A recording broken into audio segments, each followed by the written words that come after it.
Eu vou ler o texto de Ruth 3, nós já oramos, através do presbítero José Vieira. E vamos ler esse texto, eu vou ler e peço que você me acompanhe.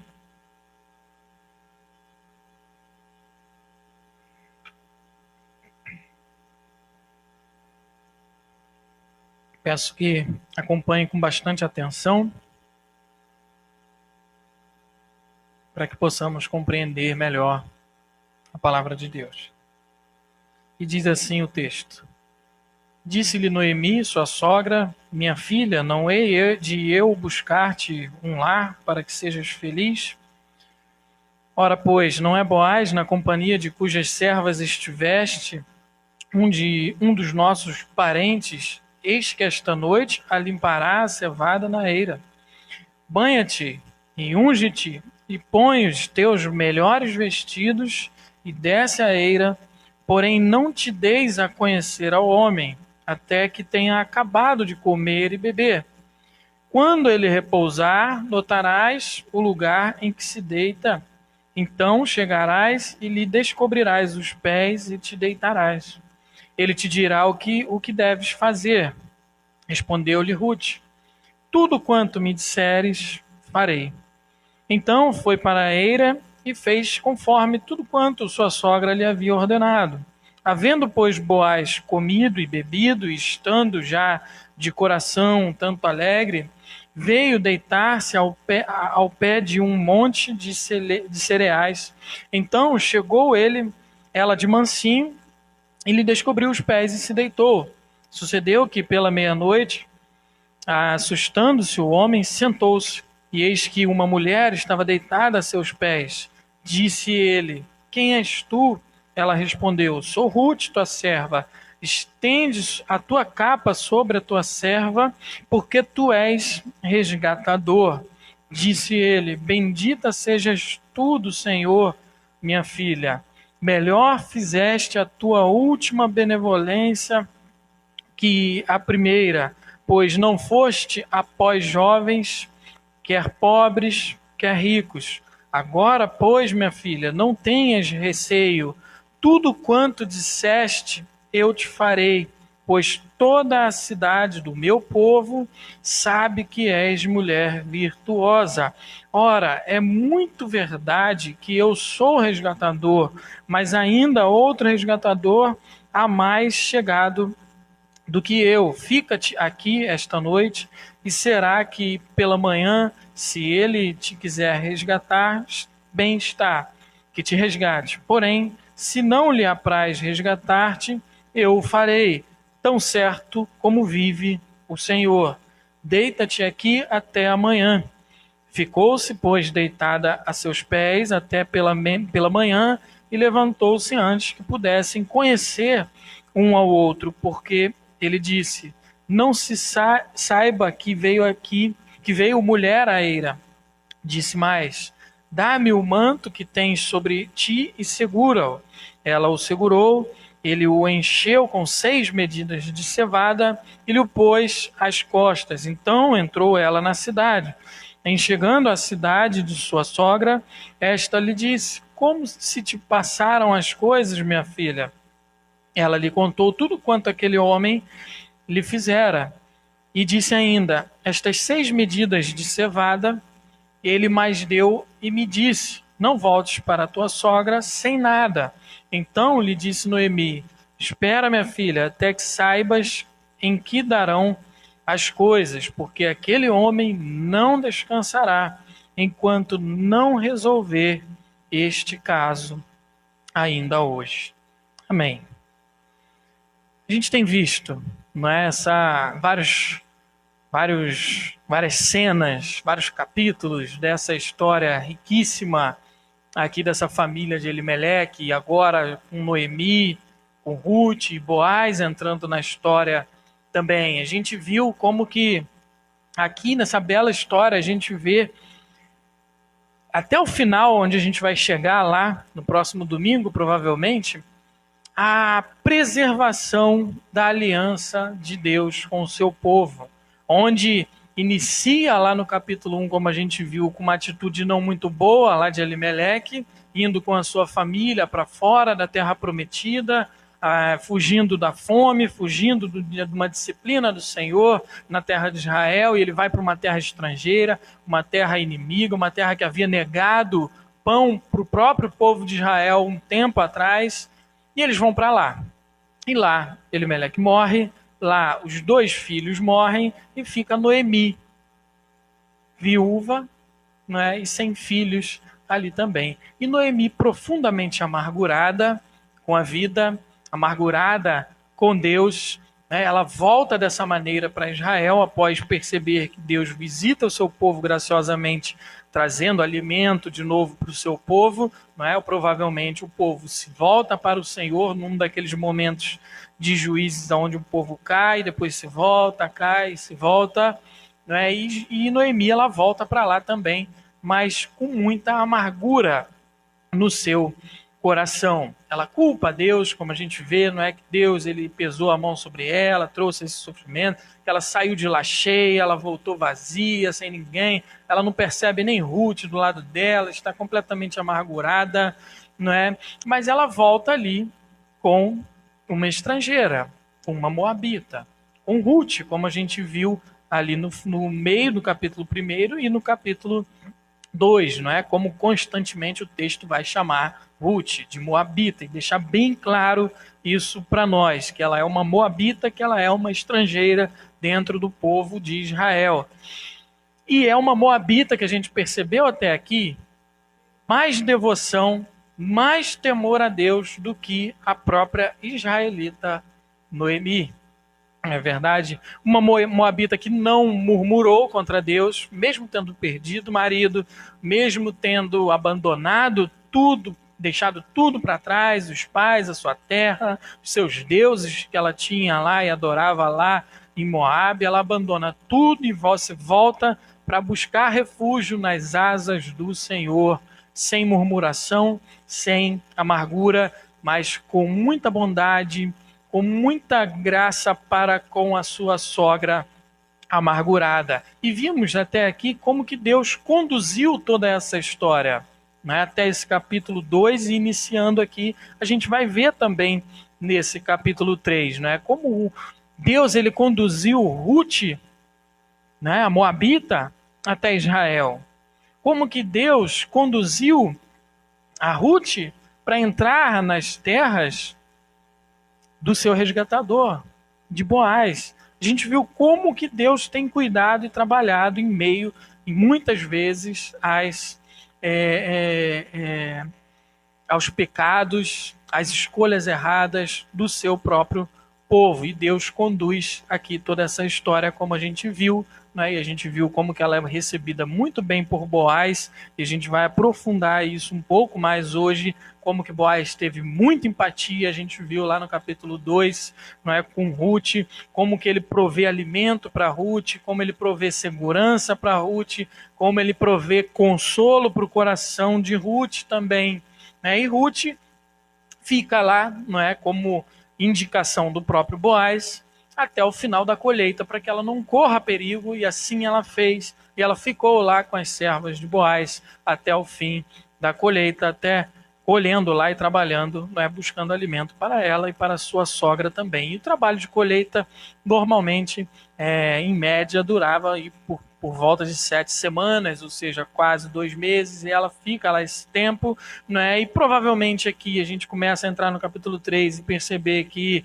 as coisas não estavam andando, acho que muito bem, como Noemi queria, né? E ela tem uma ideia ali, um plano mirabolante para que empurrasse o negócio para o negócio andar, né? Porque ela sabia que Ruth estava lá, estava indo para as terras de Boaz, e todo dia, e voltava, e eu imagino aqui a aflição de Noemi, e aí, como é que foi lá hoje? Boaz falou alguma coisa, como é que está o negócio? Está andando, não está? Né? E vai, e volta no outro dia, e nada, e volta, e nada, e nada, e nada. Aí chegando pertinho do final, muitos dizem que aqui já é o final da colheita, ela precisava aqui de um plano para que o negócio caminhasse, não é? Do jeito que ela queria. E ela bola, não é, esse plano aqui para que tentar casar, não é, Ruth e Boaz. Um plano arriscado, que se desenrola muito com o planejado de Noemi, mas a gente percebe que alguma coisa ali também sai do planejado e a gente vê a mão de Deus agindo aqui também, né? E a gente vê a mão de Deus agindo, provendo descanso e esperança para Ruth, para Noemi. E é sobre descanso e esperança que eu quero falar com os irmãos e pensar nesse texto aqui com os irmãos nessa noite. Esse texto ele é muito parecido com o capítulo 2, com 3 cenas. Começa Ruth e Noemi, no meio Boaz e Ruth, e no final Ruth e Noemi de novo. Então a gente vai ver essas 3 cenas aqui, desses 3 encontros, e perceber um pouquinho aqui de detalhes nesse texto para a gente tirar, não é, uma aplicação para a nossa vida. Primeira coisa que a gente vê aqui, esse primeiro encontro, não é, desse texto no capítulo 3, Ruth se encontra ali, Taco, junto com a sua sogra, Noemi, e acontece aquilo ali, não é, aquele plano. Noemi sugere, né, que Ruth ela vai lá onde Boaz estava limpando lá os grãos da cevada e tudo mais. E um plano muito arriscado que a gente vai perceber aqui nesse primeiro encontro, é isso que eu quero destacar com os irmãos, esse plano arriscado. Ela fala para ela se perfumar, ela fala para ela, né, imagina hoje, ela vai chegar e vai falar, você passa a sua melhor maquiagem, bota o seu perfume importado, aquele perfume mais caro que você tem, aquela roupa mais cara que você tem, mais bonita, não é? Se arrume toda, aquelas maquiagens, não é, famosas aí, tem aí nome, eu não conheço muito bem, mas tem umas especiais aí. Imagina ela falando isso, e vai lá, e você vai chegar lá toda perfumada, bonita, e vai descobrir os pés dele, vai deitar ali. E aí ele vai, depois que ele beber, né? Lógico, depois que ele tomar lá um negocinho, você vai esperar, né? Ele vai ficar lá, mas, né, alegre um pouquinho e tudo mais. Aí você vai, quando ele estiver dormindo, descobre lá os pés, deita lá, e ele vai acordar no meio da noite, né? Talvez o vento batendo ali no pé, né? E não é muito legal quando a gente, né, bate o ventinho lá no pé, quando a gente está dormindo de noite, a gente acorda, né? E aí você deixa, né, que ele vai conduzir essa história aí, né? Então é um plano bem audacioso, bem perigoso, bem arriscado aqui de Noemi. É um texto, um plano, não é, que a gente vê nesses primeiros versos aqui, muito ambíguo, muito de duplo sentido aqui. Parece que tem aqui duas coisas, dois sentidos que podem existir aqui nesse texto, um ou outro. O texto mostra isso. Pode ficar aqui com essas duas coisas. E é o que divide muita gente. Muita gente trata esse texto, não é, esse plano aqui arriscado, duvidoso aqui de Noemi, não é, dizendo que ela estava ali com uma má intenção, vamos dizer assim, de que Ruth fosse lá e tivesse relações com Boaz, né, para que o casamento ali acontecesse logo o negócio, né, adiantar logo o negócio ali, vai lá, se arruma, ele vai estar já com um negocinho na mente, então você vai acontecer lá e tal, e vocês vão se casar. Né? Então, tem gente que olha para esse texto aqui dessa maneira, porque tem algumas linguagens nesse texto que tem esse duplo sentido, não é? Um sentido mais sexual e também não é? E principal aqui, que as pessoas que defendem essa intenção de Noemi, é mais voltada para o âmbito sexual mesmo, é olhando lá para o texto de Gênesis 19. Muitos falam que esse texto arremete lá Gênesis 19, quando nasce o povo moabita. O surgimento desse povo de Ruth. Como é que é lá em Gênesis 19, onde surge, não é, os moabitas? Quando as filhas de Ló, elas vão lá, não têm marido, querem continuar a descendência ali, e elas bolam aquele plano mirabolante de embebedar o próprio pai e se deitar com o pai, e assim engravidar dele, né, e ter a sequência ali da sua descendência. E isso elas fazem, as filhas de Ló. E da primogênita de Ló, nasce um filho do seu pai e dela, né, que se chama Moabe. E é daqui que nascem os moabitas. Esse povo moabita aqui, que é o povo de Ruth. É um cenário muito parecido aqui com o que Noemi propõe. Muito parecido. Vai lá, ele vai beber um pouquinho e tal, você chega lá e tal. Então tem muito forte isso aqui também nesse texto. E alguns comentaristas apontam para o fato de que Noemi, né, pode estar com essa intenção, como se ela estivesse dizendo para Ruth, né, olhando lá para o nascimento daquele povo, né, em Gênesis 19, dizendo assim: vai lá, Ruth, faça o que uma moabita sabe fazer, que é de onde vocês surgiram. Da forma, da maneira como esse seu povo surgiu, foi dessa maneira. Então vai lá, vocês entendem bem disso. Vai lá e faz isso, que aí o negócio vai andar. Vai vir descendência, vai vir o resgatador. E se é esse o fato aqui, irmãos, é uma demonstração de alguém que busca algo bom, mas de maneira errada. A gente pode buscar algo bom de maneira errada. E isso acaba não sendo nada bom.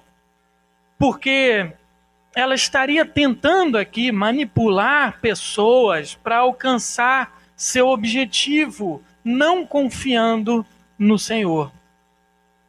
Parecido com quem? Com Abraão, que tenta lá ter um filho com a serva de sua esposa, para vir o filho da promessa, que não vinha, eles estavam velhos já, e ela era estéril e nada de filho, eles vão lá dar um jeitinho, né? Vamos tentar aqui dessa maneira que agora vai. Estavam tentando o filho da promessa, uma coisa boa, que Deus havia prometido lá atrás. Mas eles tentaram por meios errados, ruins. E aqui é um grande alerta para nós, irmãos. Nós podemos buscar coisas boas, mas de maneira errada, de forma errada. E se torna errado. A forma correta de nós buscarmos as coisas certas é agindo conforme Cristo, com a integridade e a sinceridade. Dessa maneira, com clareza, sem o famoso jeitinho brasileiro, né, que é muito conhecido em nosso contexto, onde a gente vive no nosso país. Não é o jeitinho brasileiro. Vamos dar um jeitinho aqui para funcionar. Isso não pode existir dentro do povo de Deus. A gente tem um meio pelo qual a gente alcança as coisas boas. Esse meio está no Evangelho, na palavra de Deus. Mas também pode ser que Noemi não tinha essas intenções. Esse texto aqui também pode deixar claro isso. Essa ambiguidade, como eu falei, essas duas possibilidades. Não havia um homem mais naquela família para que pudesse intermediar um casamento, como era de costume da época. E Noemi fez esse papel. E Noemi buscou fazer esse papel, como ela deixa claro na sua intenção no verso 1, quando ela fala: minha filha, não é verdade que eu devo procurar um lar para você, para que você seja feliz? Ela deveria fazer isso. Não tinha homem mais para intermediar ali casamento naquela casa. E ela busca fazer esse papel para aqueles que olham para esse texto dessa maneira. Noemi precisava de um plano para isso, para que isso acontecesse. Não era simplesmente chegar: Ruth, vai lá na casa de Boaz e pede ele em casamento. Fala: olha, você é meu resgatador, você tem que me resgatar. Não, porque ele não tinha essa obrigação. Ele não era obrigado a resgatá-la. Ele não era obrigado a se casar com Ruth. Então não era simplesmente chegar: vai lá e fala, que ele vai ter que fazer. Tinha que ter um plano para isso. E ela tem esse plano aqui arriscadíssimo, principalmente para Ruth. Arriscado porque Ruth correria vários riscos aqui. Primeiro, o risco de ser mal interpretada, não é? De ser vista ali e de perder a boa fama que ela tem, que a gente vai ver aqui no próximo ponto. Ela corria esse risco. Mas ela corria o risco também, não é, de ser molestada. Se de dia, trabalhando no campo, ela corria esse risco, como a gente viu no capítulo 2. Imagina a noite. Imagina a noite escondida e indo na casa de um homem e estar num lugar sozinha com esse homem. Riscos que ela correu aqui. Mas tem um comentarista chamado Paul Miller que diz que Noemi contava aqui com um bom caráter de Boaz, para que nada acontecesse de mal com Ruth. E a gente vai para o próximo passo, o encontro aqui de Ruth e Boaz. E a gente vê nesse encontro aqui o famoso pedido de casamento. Ruth faz lá o que sua sogra mandou, né, que ela planejou e tudo mais, ela se arrumou, ela foi lá, esperou Boaz, né, tomar um negocinho lá, esperou Boaz dormir e descobriu os seus pés e se deitou lá. Ela fez tudinho, como estava no plano da sua sogra. Aí Boaz acorda. Aí toma, de fato, aquele susto, não é? Que era o que estava no plano ali também. Ele vai acordar e deixa ele conduzir lá a história. E ele pergunta quem é. E a Ruth chega para ele, olha, eu sou Ruth, né? E você é meu resgatador, e faz aquele pedido de casamento. E aqui a gente percebe que Ruth não deu espaço para má interpretação. Ruth não deu espaço para que Boaz conduzisse da maneira que ele quisesse. Ruth entrou com uma voadora em 2 pés nos peitos de Boaz. Não deu nem chance para ele argumentar quem é. Olha, eu sou Ruth, você é meu resgatador, cobre seu manto sobre mim. Vamos casar. E essa é a ideia do cobrir com o manto ou estender a capa sobre alguém. Esse é o sentido, o significado comum aqui no antigo Israel. A gente vai ver lá em Ezequiel capítulo 16, verso 8. O Senhor falando ali com Israel, não é? Com o seu povo infiel e tudo mais, e vai dizer assim: passando eu por junto de ti, vi-te, e eis que o teu tempo era tempo de amores, estendi sobre ti as abas do meu manto e cobri a tua nudez. Dei-te juramento e entrei em aliança contigo, diz o Senhor Deus, e passaste a ser minha. Aqui está Deus fazendo isso com o seu povo. O cobrir com o manto, cobrir a nudez e entrar em aliança. É esse o sentido aqui. É isso que Ruth faz, que estava fora dos planos. Algo incomum até para os dias de hoje. Uma mulher pedir um homem em casamento. Mas ela faz isso. Ela quebra aquilo ali que poderia causar um duplo sentido ali. Tem um comentarista, Ian Dugdie, ele comenta dizendo que, como era uma mulher de caráter, em vez de deixar a situação perigosamente ambígua, Ruth queria deixar suas intenções claras desde o princípio. O objetivo dela era um compromisso de casamento, não uma única noite de paixão. Ruth não deixa brecha aqui para pensamento torto, para que duvide da sua integridade. Ela pede ele em casamento. Logo de cara aqui. Ela não busca coisas certas de maneira errada. Ela busca as coisas certas pelos meios certos. Ela não vai lá para ter relações sexuais com Boaz e depois botar ele contra a parede, agora vamos casar. Ela vai e já escancara para ele o seu desejo de casar, sem que sua reputação seja manchada. E Boaz tem uma reação aqui, obviamente, maravilhosa. Boaz, como um tipo do antítipo que é Jesus Cristo, trata Ruth mais uma vez com muita graça. Com muita graça. Apesar de haver a lei no Antigo Testamento do resgatador, do povo de Israel, Boaz não tinha, como eu já disse, a obrigação legal de fazer isso. Obrigação, ele poderia fazer uso dessa lei ou não, sendo que havia um outro também que tinha prioridade na frente dele. Mas ele age graciosamente com Ruth, como ele já agiu até aqui, e diz que se aquele lá não quiser, aquele que tem prioridade, ele não pode burlar a lei. A gente viu até aqui como Boaz ele tem o seu caráter preservado como servo do Senhor, e ele fala, se ele não quiser, eu certamente vou te resgatar. Isso é fantástico aqui. E Boaz, ele ainda reconhece a atitude digna de Ruth. E elogia ela de forma maravilhosa aqui. Ele chama Ruth de a mulher virtuosa. A mulher virtuosa. Nós conhecemos a mulher virtuosa lá em Provérbios capítulo 31. E em algumas edições da Bíblia hebraica, Ruth, ela vem depois de Provérbios. Provérbios encerra lá no capítulo 31 com a pergunta: mulher virtuosa, quem a achará? E inicia Ruth, a mulher virtuosa, em algumas edições da Bíblia hebraica. A mulher virtuosa que Boaz achou. Isso é muito interessante, irmãos.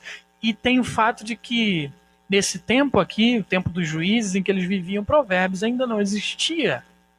Não existia, ela não sabia, não tinha descrição ali de como que era a mulher virtuosa. Mas ela era mulher virtuosa. Porque isso vem, em primeiro lugar, do Senhor. De uma pessoa que busca refúgio debaixo das asas do Senhor. Debaixo das asas do Senhor. E ele ainda afirma, não é só ele que está dizendo isso. Isso não é uma opinião dele. É toda a cidade. Toda a cidade sabia e conhecia que Ruth era uma mulher virtuosa. E isso é fantástico, irmãos. Ela tinha uma fama, mesmo sendo estrangeira, a Moabita, que o texto repete. Ela era uma mulher virtuosa no meio do povo de Deus, naquele tempo dos juízes, imoral. Uma estrangeira que Deus preservou e chamou para o seu povo, para debaixo de suas asas. Uma mulher que abandonou tudo que tinha, seus pais, como Boaz vai dizer. E mesmo com a perda, com a dor de perder o marido, foi buscar esse refúgio debaixo das asas do Senhor. Uma mulher que trabalhava. Uma mulher que a gente vê hoje aqui com atitude. Uma mulher bondosa, uma mulher caridosa, como a gente viu ela agir com a sua sogra.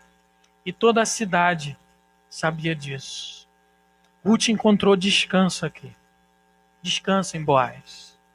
Além de Boaz prover a proteção, o alimento, o consolo para o coração de Ruth, como a gente viu aqui no capítulo 2, ele provê também, suprindo as necessidades de Ruth, o descanso.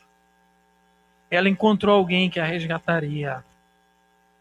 Ela não ouviu sua sogra, não é lá atrás, quando ela falou para ela voltar. Não, volta para lá e vai lá, volta para tua terra e casa. Mas ela vai casar debaixo da aliança com Deus. Ela encontrou descanso. E a última cena aqui é o encontro agora da volta para casa de Ruth, com a sua sogra novamente. E a gente percebe aqui a esperança encontrada também. Ela volta e eu fico imaginando, né, a ansiedade ali de Noemi. E agora? O plano funcionou, deu ruim, porque o negócio era meio arriscado, né? Para não dizer o mínimo. E agora? Como é que ficou lá? Como é que foi? Conta tudo. Aí ela vai e conta tudo o que aconteceu. E ainda acrescenta o fato de Boaz ter lhe dado 6 medidas de grãos de cevada. E esse ato aqui, ele pode significar duas coisas também.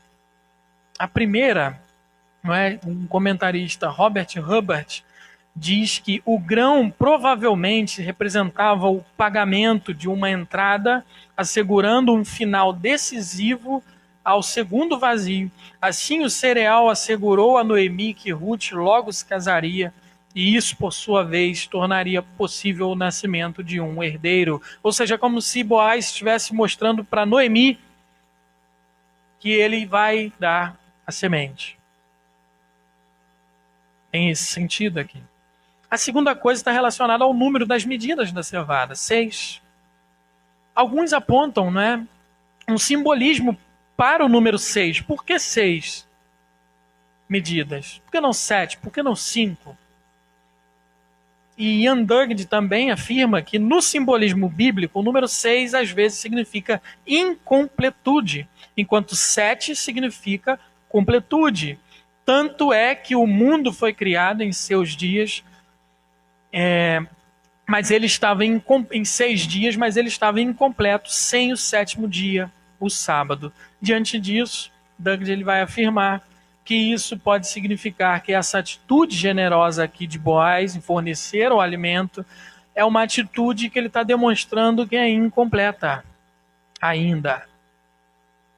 Porque são 6 medidas, não são 7. Apontando para a realidade de que em breve viria o 7, de que em breve o descanso seria completo. E isso ligado à fala de Noemi, a gente pode perceber que há muito sentido aqui nesse texto. Quando a Noemi vai falar com Ruth, ela responde aqui, Ruth no final, no verso 18. Espera, minha filha, até que saibas em que darão as coisas, porque aquele homem não descansará enquanto não resolver este caso ainda hoje. Noemi, é muito interessante isso, que ela vai amarguradíssima, como a gente vai ver lá no primeiro capítulo, para Israel. Ela volta praticamente para morrer. Vou voltar para minha terra, não tem mais nada, como ela fala para as suas noras. Não tem mais nada, para mim não tem mais nada nessa terra. Estou sozinha, estou vazia, sou amarga agora, me chama de Mara. Ela volta para morrer. Mas a gente vê como que ela mudou de atitude aqui para uma atitude de esperança e confiança no Deus que está agindo. Ela não diz aqui para Ruth, olha, espera aí, senta aí, vai que ele te resgata mesmo, né? A gente não sabe. Será? Vamos ver, né? Espera aí, vamos ver se ele vai te resgatar. Mas ela não diz isso. Noemi diz para ela esperar, porque é certo que Boaz não iria descansar. Olha aqui o descanso. Boaz não iria descansar, apontando aqui para o 6, enquanto não resolvesse o caso. Ou seja, enquanto não completasse o que já estava inicialmente anunciado, mas ainda estava incompleto. Isso aqui é fantástico, porque, meus irmãos, ela recebe aqui descanso, mas não um descanso completo em todos os sentidos, mas também a esperança de que esse descanso será plenamente completo um dia. Certamente. Isso te lembra alguma coisa? Isso me lembra muita coisa. Isso lembra nós e Jesus Cristo. Isso lembra nós e o Senhor. Ele é o nosso resgatador. Ele é o nosso Boaz. Como nós temos visto até aqui. Aquele que não só nos fornece alimento, proteção, consolo para a alma, mas também graciosamente descanso e esperança. Irmãos, todos nós aqui estávamos na situação de Ruth e de Noemi também. Todos nós precisávamos de descanso para nossa alma perdida. Todos nós estávamos desgarrados do Senhor, éramos estrangeiros e inimigos do Senhor, mas o Senhor nos proveu o descanso da salvação eterna. Eterna. O Cordeiro que foi morto em nosso lugar para pagar a nossa dívida. Aquilo que mais atribulava a nossa alma. Condenação eterna. E através da sua morte de cruz e ressurreição ao terceiro dia, encontramos descanso, encontramos purificação para as manchas do nosso pecado. Nós não só precisávamos também de descanso, mas nós também precisamos de descanso no tempo presente. Nós ainda precisamos de descanso nesse tempo. Como peregrinos em terra estrangeira, como nós sabemos que nós estamos agora, precisamos de Cristo para nos fornecer descanso em meio às lutas da vida, em meio às provações da nossa vida, em meio às angústias, aos sofrimentos, em meio às perdas, como de Ruth e de Noemi. Nós precisamos de um Boaz para nos fornecer descanso hoje, constantemente. E encontramos isso todo dia em Cristo Jesus, que veio da descendência aqui de Ruth e de Boaz. Mas nós não só precisávamos de descanso, não só precisamos de descanso, mas nós precisaremos de descanso eternamente. E nós temos isso garantido, sabe por quê? Porque aquele homem, ele não descansará enquanto ele não resolver tudo. Enquanto ele não resolver esse caso. Aquele homem, 100% homem e 100% Deus, não descansará enquanto não completar a sua obra. Aquele homem descendente de Boaz e de Ruth não descansará enquanto não voltar para resgatar a sua igreja.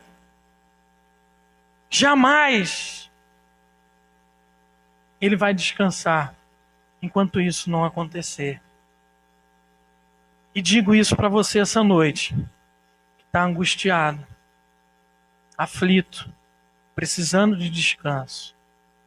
Espera, meu filho. Espera, meu irmão. Aquele homem não descansará enquanto não consumar todas as coisas e nos enxugar as lágrimas e dizer para nós: venham, bendito de meu Pai, venham herdar o reino que está preparado para vocês desde antes da fundação do mundo.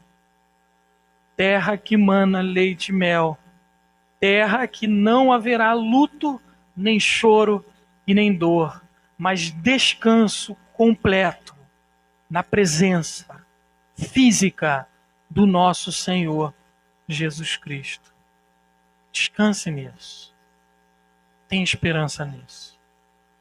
Porque Ele voltará para nos resgatar. Deus nos abençoe. Amém.